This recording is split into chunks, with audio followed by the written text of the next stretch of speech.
Okay, so a topic that I really like that I completely kind of forgot to talk about was the psychology of money. You guys might remember I read this book by Morgan Housel called The Psychology of Money. And then I think he was on one of the Diary of a CEO podcasts recently as well, kind of talking about his new book, which is the art of spending, or the psychology of spending money, which I thought was pretty interesting as well. Yeah, so I think a big part of it, there's lots of interesting psychology stuff around the psychology of money, but really with the time that we have, we can really only go into really like one area because it's so big. So I thought we would start with scarcity and abundance and the psychology of that. Okay, so first of all, what is scarcity? So there is the actual, not having enough is scarce, right? And we also know we've been talking about Bitcoin. Bitcoin's scarce because there's a limited supply, so that's scarcity.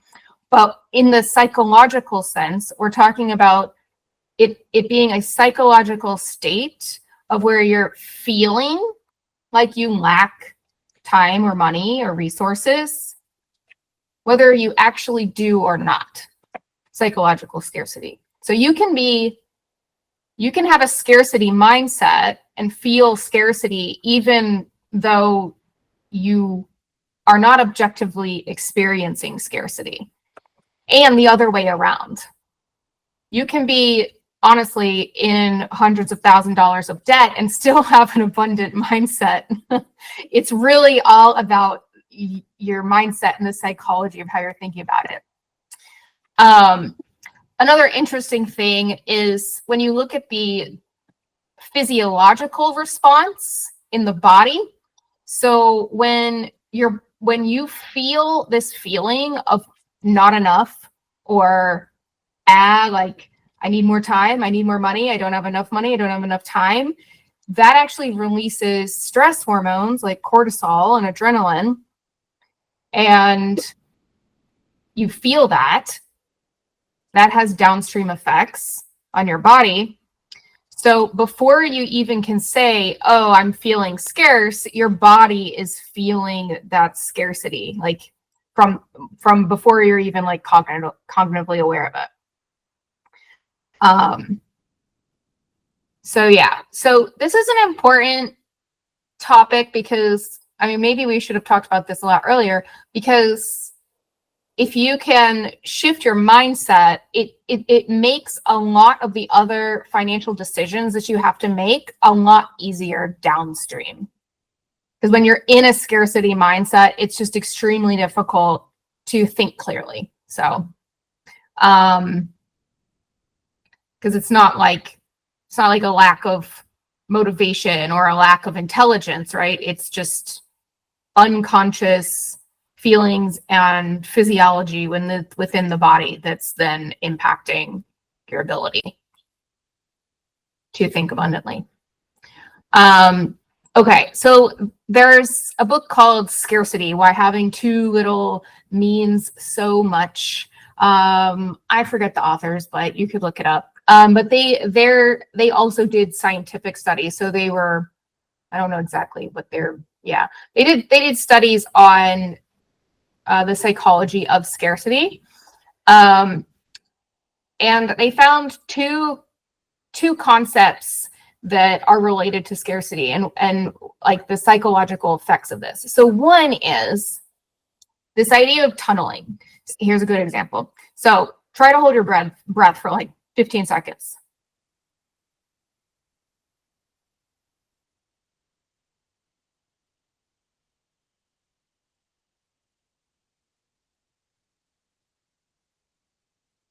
There gets to be a point where you don't have enough air and you're starting to just only think about the air that you want. And that's what's happening with tunneling. And when you don't have enough money you're just your entire focus just narrows into that problem. It's all you can think about. And so since that's all you can think about, it's tunnel vision. And so what happens when you have tunnel vision, you don't see anything else really going on around you, and you start to miss the bigger picture of what's going on. And then a second related concept is this bandwidth tax. So when your mind is so preoccupied with the scarcity, you just don't have as much mental resources for other areas of your life or other areas of your brain. And they did this landmark study. I think it was called the New Jersey shopping mall study. I'm not exactly sure why it was called the shopping mall study. I don't know if they did it in a shopping mall, but they basically asked people to say, imagine that you're having like $150 surprise expense. And then they asked them to do like a math problem or something like that. And then another group, they said, imagine that your car just broke down and you're going to need $1,500 to fix it. And now try to do this math problem. And what they found is that people who actually are in a scarce situation, so people who are not wealthy, where $1,500 would be no big deal to them, but people where $1,500 is a big deal, it's all they could think about, and their cognitive abilities dropped significantly. So it lowered their functional IQ by 10 to 13 points, which is the equivalent of losing a night's sleep. Also, don't lose sleep. So your brain just kind of becomes half-minded, like literally makes you dumber, which is just sad. So you're not really able to plan for the future. It's harder to have self-control. It just, everything becomes a bit harder. You just don't have the bandwidth. So like a great example is somebody who is in poverty, right? So they might not even have like gas to get to work. And so they're constantly thinking like, I have to find the money to get the gas, to get to the work, to do the thing. But because they're doing that, they forgot, oh, my kid at home is hungry. And then they might lose their kid.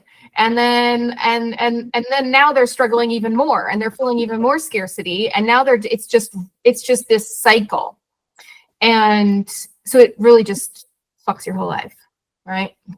So let's say you're middle class, a typical middle class person. Let's just say you're middle class. You actually do have enough, but you are still just in scarcity mindset. You constantly are like, playing the Joneses game, keeping up with the Joneses. And so you always feel like you never have enough. And so you're still focused in on this, even if you have enough, but you feel like you don't have enough. That's still scarcity mindset.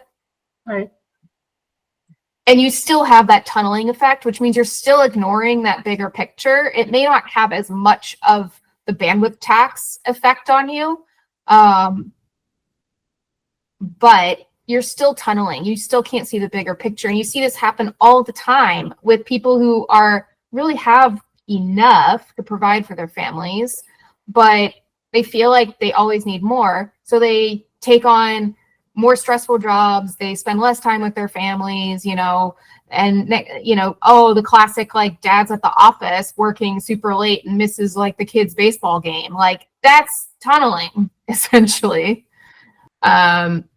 But because we were kind of bringing this up, it's like, and we're generational, right? So I think this will hit hard for us. But if you go to like the root of the scarcity thinking, it's usually, not everybody, but it's usually due to when you were a child, you experienced scarcity firsthand in your family or in your community, or it could have been larger things like, graduating college in the 2008 financial crisis, things like that, where you are experiencing objective scarcity, and all of the messages around you just reinforces that belief.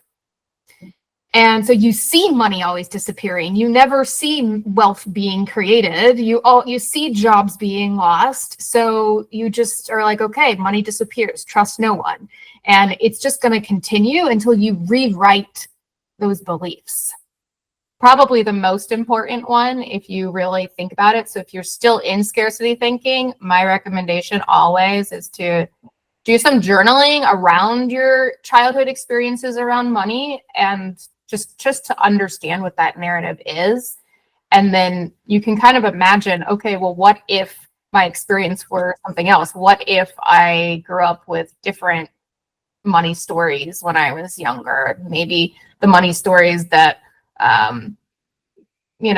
the richer friends maybe have. Like I definitely have friends who just are like, they just naturally have this very abundant mindset. Like, it's almost like, I don't know, like just very abundant. You're like, how can you have that? And you realize, oh, well, they had pretty much had everything they needed when they were younger. Like, there was never, it was just how they grew up. So that's a big one. Another one is just the actual skills and information gap. So this kind of goes back to, this goes to what we've been doing here for the last couple of months, is just like education and like understanding understanding how money works gives you more certainty about it. So you feel less of that like danger signal in your nervous system. So yeah, it's kind of like the ignorance of money can actually just create scarcity thinking. Another one is just like the identity. Right? So if you're like, I identified as somebody who was very thrifty. So it's like, okay, then I'm a thrifty person. And you start to build this narrative around like, that's your identity. And so then when you do spend money, it actually feels like this betrayal of your own identity. And you're like, oh, but I'm a thrifty person. What am I doing spending? And so by not spending, then you actually feel more like yourself. So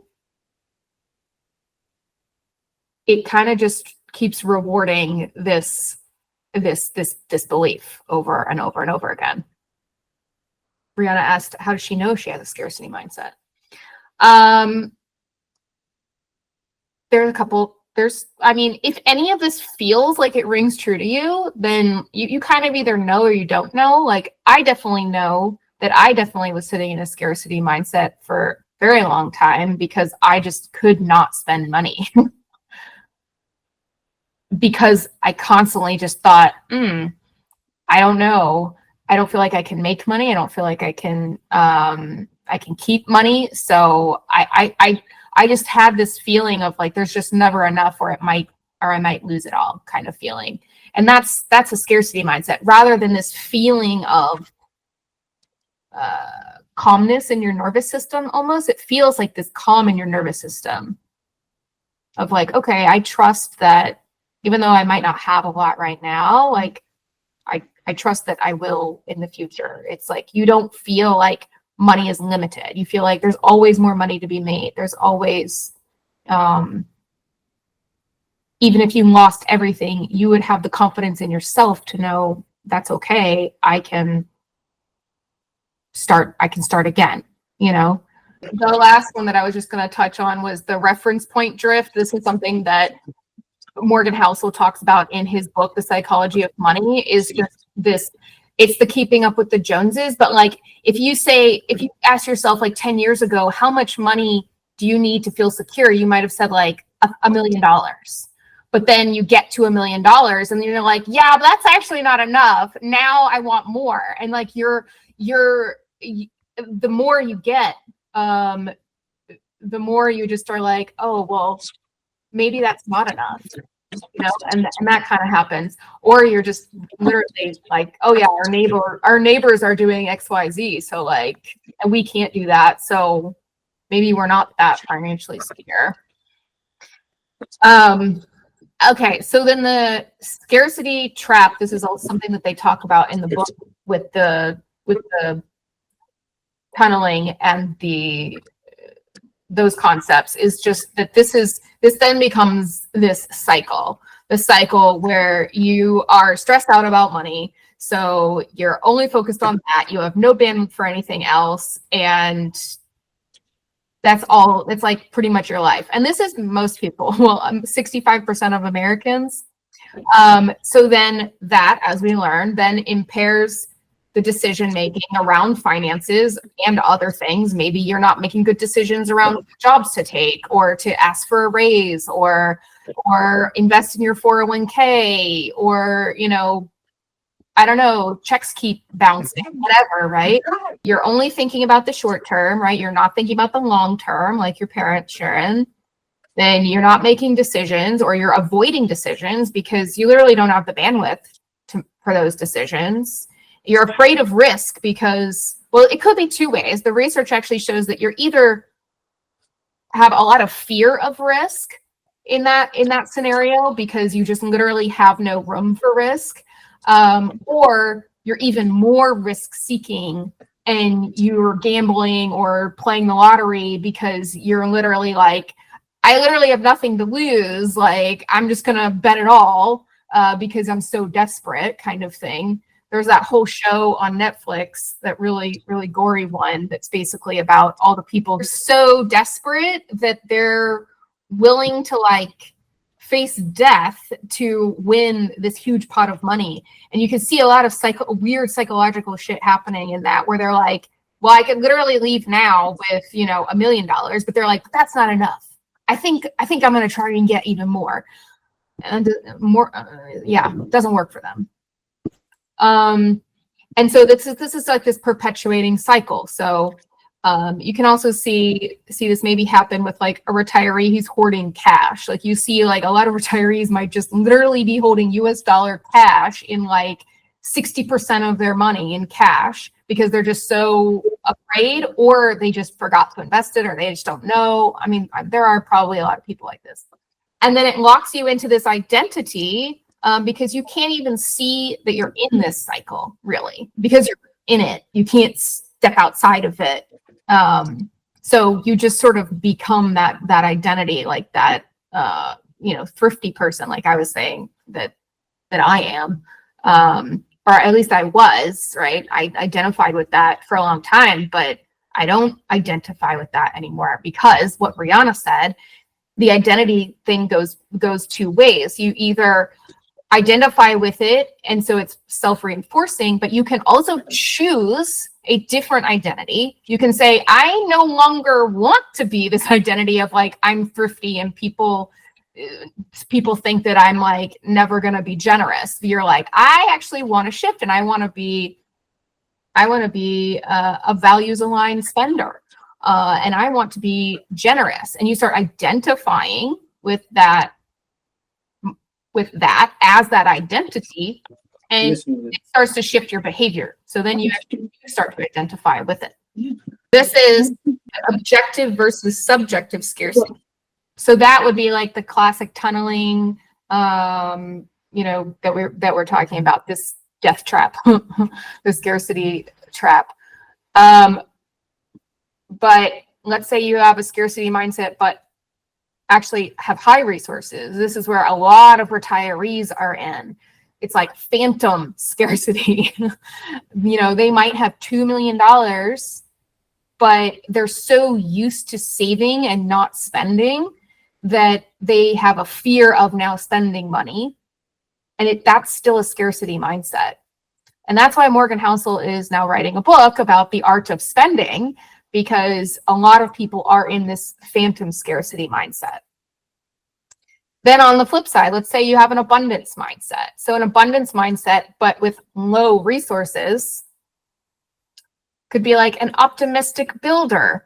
So this could be students. You could say, hey, I'm investing in myself, but I know that I am going to have a bright future. And you're acting as if you're gonna have a lot of money, or you're it's not even just about money either. It's about there being enough of everything to kind of go around, that you're not really feeling very competitive either.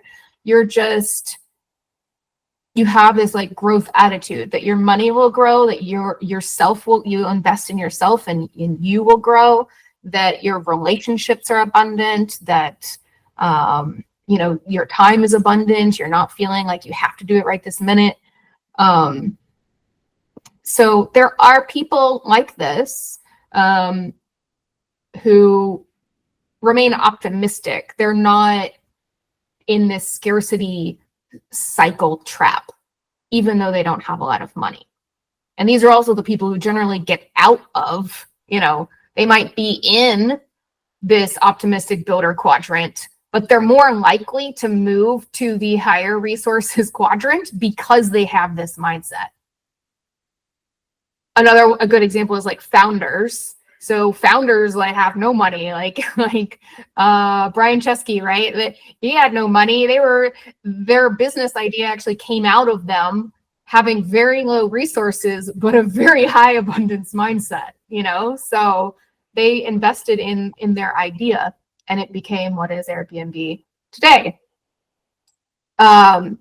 And then you've got this lovely sweet spot here where you have this abundance mindset, which means your nervous system is all nice and calm and chill, but you also are very high in resources. And so this allows you to now spend your money. You have an abundant mindset. And so now that you have a lot, you're not hoarding, you're now more generous. You're able to steward that money in ways that feel aligned with your values, and do things that feel like they're giving you purpose. And that's a very different, you know, those are like, you know, the Bill Gates of the world, right? But you don't have to be Bill Gates to be in that sweet spot. You can be in that sweet spot and just have enough resources for you. Like, it's enough for you. If it's enough for you, if you feel like it's enough and you have this abundance mindset, you know, you can be in this quadrant. But that's a choice, because I would say I'm like kind of in the middle. Like, I'm in the middle, almost in this one, almost in this column, bucket, quadrant. But I'm still working on that, because we have all these deep childhood wounds, guys. That's a good place to be. That's where I think the abundant mindset plus financial knowledge, financial education can really set you up for a lot of success to then move into this category. So how do we actually create the abundance mindset? So there's a couple research-based ways to actually do this. The first one is like creating, you've probably heard this a million times, but when you actually create slack, as in like you have a buffer, so you're no longer like, oh my God, I don't have the money to fix the car $1,500 expense. Like, if you actually do have somewhere to pull that from, you know, like a fund of money somewhere, that can actually calm the nervous system, and you're less in scarcity mindset than in abundance mindset. But because you now have this abundance of, if it happens, I have the resources to take care of it. Yeah, the challenge is getting to create slack, you know?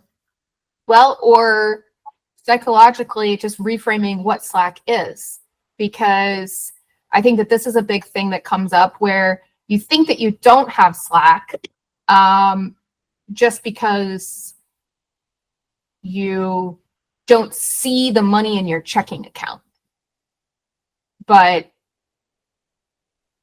you have money in another account, or you have other ways to get money, but you just don't see it. So you're still feeling stressed and scarce. So one way to do that is to just move that money somewhere where maybe you see it. And so psychologically, you're just feeling more relaxed. But also to know that you can pull from that source at any time. I was talking to somebody this past week about, about like emergency funds and that type of stuff. And someone was like, oh yeah, well, I have an emergency fund. It's like my investment account, which is not really technically an emergency fund, but psychologically in her mind, she's created herself slack, whether it really should be considered that or not. So psychologically, she feels this buffer. And so she has a more abundant mindset because she's just like, oh, it's fine. That account, I've got that money. It's going to be fine.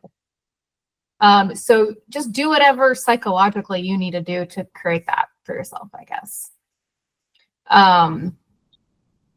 Okay, another one that I love and Mom has a great story for, but recognizing abundance where it is in your life now can start to shift your mindset from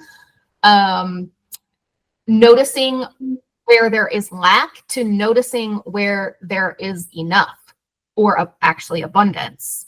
And so this is also a psychological hack, essentially, that basically what you focus on is what becomes. So if you're focusing constantly on what you don't have, then you're just going to get more of what you don't have. And so recognizing abundance could be as simple as just saying, like, let's see, what's an example for me?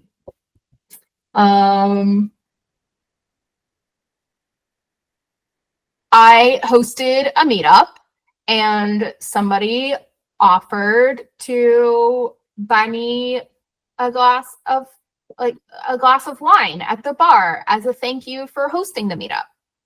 And so then you can think of that and be like, oh, wow, that's so abundant. I can literally get something that I thought I would have to pay for or something, right? But it's just coming to me. And if you can just frame that as like, the abundance is just flowing into my life,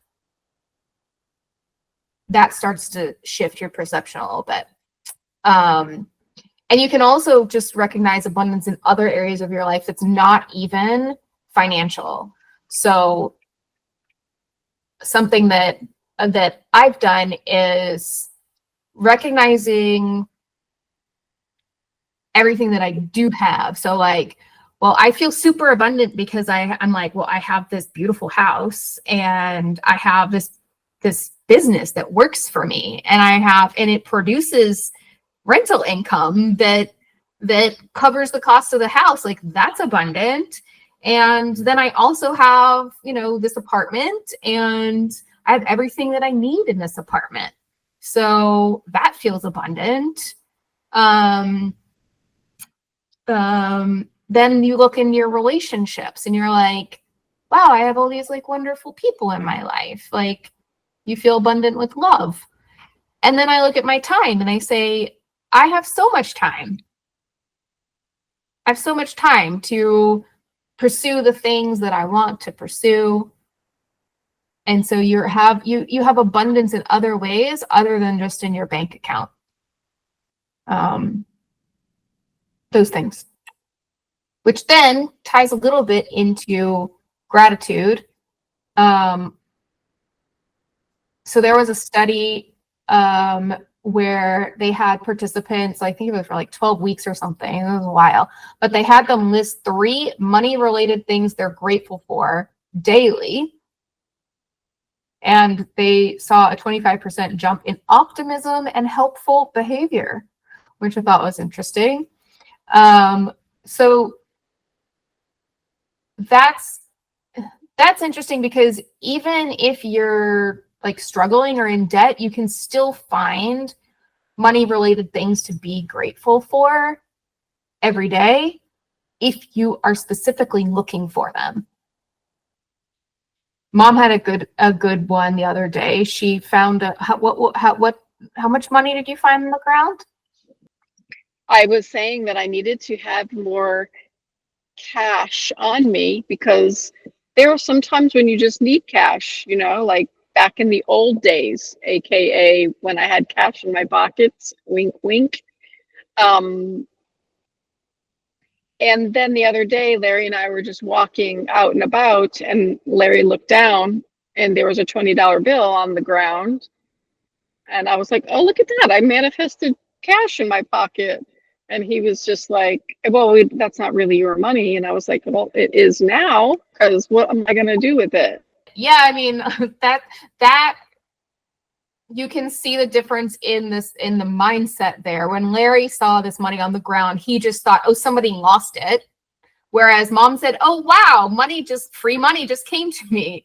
And it's just the way that you approach it in your mind, which is that shift from scarcity to abundance. And the more times you recognize this abundance coming into your life, or you recognize, like, you could even say, like, okay, you're invested in, I don't know, some stocks, right? And then if the dividends came in and you're like, oh my gosh, I got $20 in dividends today. Just recognizing that you're grateful that $20 dividend came in today. All you have to do is just feel a sense of gratitude for what is already coming to you every day. So those are the first three. Okay, so then you want to take it a step further. You can practice generosity. This is you could take this as far as you want, but just even small acts of generosity. So if you're not used to tipping baristas or something, I don't know, you could be like, well, I'm just going to challenge myself. Like, every morning when I go get my coffee, I'm actually going to put like $1 cash. Like, it helps if it's also physical, because that does something to the brain, that it feels like more than just pushing the $1 thing on the screen. But if you can, like, actually put money in the tip jar, and like you're saying, I'm being generous. This was actually something that Ramit Sethi also talked about in his I Will Teach You to Be Rich journal, where he encourages you to do a challenge of generosity, like for a week or something. Just challenge whatever feels like a dollar amount that's good to you. Like, maybe like a quarter doesn't really feel like anything to you, and so giving a quarter, as it doesn't feel generous to you, right? For me, I remember for like a week when I went out to restaurants, instead of tipping 20%, I was like, I'm just going to tip 25% if they did good service. So it felt like basic tips don't feel generous, they feel necessary. But then when you tip a little bit extra, then you're feeling that feeling of generosity. And slowly but surely, it starts to shift, because you think, oh, I'm giving, when I give money, it comes back to me. You start to notice that pattern. Okay, so then defining enough. This is another thing that Morgan Housel talks about in his book, which is kind of about the goalpost continually moving. But if you can kind of define what amount of money, either an income that's coming in or a net worth amount or something, like what is the survival level? What is the level that you feel like, okay, I can survive, I can live, I'm not worried about, putting a roof over my head and feeding myself. And then also looking at what that freedom number is. So what is the amount that you would need to feel like is enough to provide you financial freedom? If you can define what those two numbers are, then you may find that actually you're already have enough or something like that, right? Or you might say, okay, well, I already have enough to survive, so I don't need to panic, but I'm working now towards my financial freedom. Mom would like 3 million now. Okay. That would definitely make me feel comfortable. You'd be surprised. And then you get there and then you're like, I don't know. Now I want to go on a safari to Africa every year. But the idea is that, like, hopefully if you've set what your numbers are now, so that when you do get there, you can say, well, I did tell myself that this was enough, so I probably shouldn't be in scarcity mode anymore, right? It's like holding yourself accountable to that, like, because it's really easy to be like, oh, well, now I want more, and now I'm still gonna feel scarce, even though I actually told myself if I got here, I wouldn't feel scarce. I believe that the difference between the reason that mine actually came through was because I believed that it was possible on a very, like, subconscious level and a conscious level, but it was really this deep belief that it actually was possible, not that it was sort of like a moonshot, like, oh, I'd like to get this money, or I hope to get this money, or I think that I can get it, but I don't know, maybe, I don't know. Or if, like, you don't really see a way that could even come into you, that it's going to be really hard for that to come in. So this is part of where the abundance mindset does come in. If that you have this abundance mindset, you believe that abundance is possible. But if you're still sitting in scarcity mindset and you believe you're saying, well, I want that $3 million, but, like, you're in a scarcity mindset, so you don't really think that you can actually get that $3 million, then you're not going to get it. So the last one was seeking external perspective sometimes.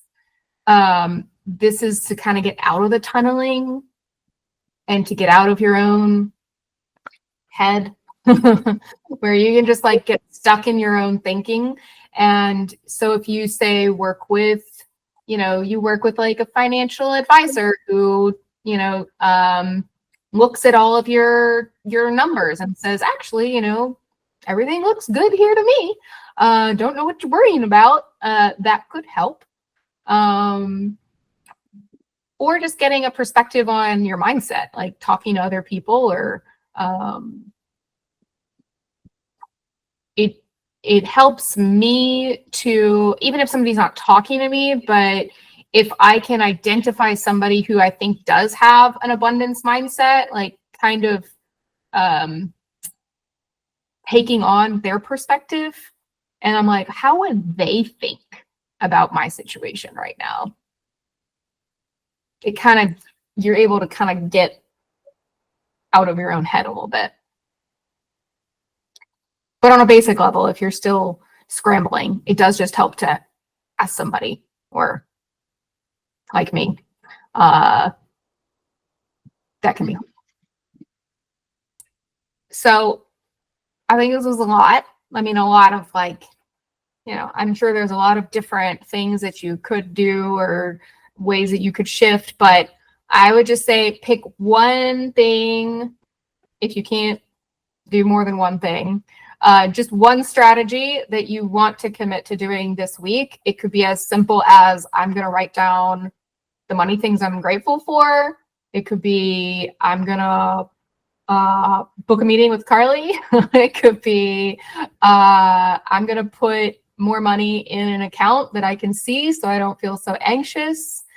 It could be journaling about your childhood trauma around money. Yeah. Or it could be deciding to tip more than your normal, just being generous. The generosity thing could also be giving something. I mean, you could, if you don't have the money, right? If you don't feel like you actually have the money to give right now, you can be generous in other ways. So you can give your time. You could give a gift of, like, I don't know, I have this book and I'm going to gift it to someone with, like, the intention of generosity.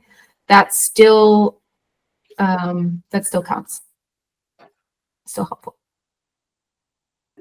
Clothing swap. Yes, Rihanna said. I am actually hosting a clothing swap soon too. I love a good spring cleaning clothing swap. Even when I reached the number that I told myself I would be comfortable at, I still was in scarcity mindset. Yeah, so what can like push you over the finish line in that way? Well, it's exactly, push you over into more abundance from that scarcity. To get you out of being like always in terror, like to be in a different quadrant of like, I'm feeling very comfortable, Well, it's exactly the things that we just talked about. So I literally have set up my finances. I've educated myself. I put a lot of education into my personal finances, so I understand it. So then I feel very confident. So then you feel less fearful of losing because you feel like you've created your own security. For me, a lot, the Bitcoin actually is a lot of the slack, because the Bitcoin feels like just this giant savings account that just keeps going up and up and up. So that's actually a big one. I think that when you actually, this is kind of an interesting thing that I was thinking about around Bitcoin and how Bitcoin can actually shift your mindset. When you actually understand what Bitcoin is, and you like not just what it is, but you've put your like 100 or 1,000 hours of research into Bitcoin, it like creates an abundance mindset. Well, I mean, there are people that don't own Bitcoin and still have an abundance mindset. There's Right. also people that have no money, like students and founders, like we were talking about, that also have an abundance mindset. It's about the mindset first. But it's the other things. I mean, the Bitcoin's one part of it, right? But then there's also the recognize, right? I said recognize, like actively recognizing the abundance in your life. Like I journal about those things. I filled out Ramit Sethi's entire I Will Teach You to Be Rich journal all about this kind of stuff. And I wrote out day after day, my gratitude for all these little things and all the money that's coming to me. And I looked at the numbers. I decided what is enough. I figured out my financial freedom number. So I got really clear on that. I did these generosity experiments. And then I did the things like tipping extra 25% at a restaurant, where like, honestly, it felt very uncomfortable. I'm like, oh my God, I'm tipping a lot of money.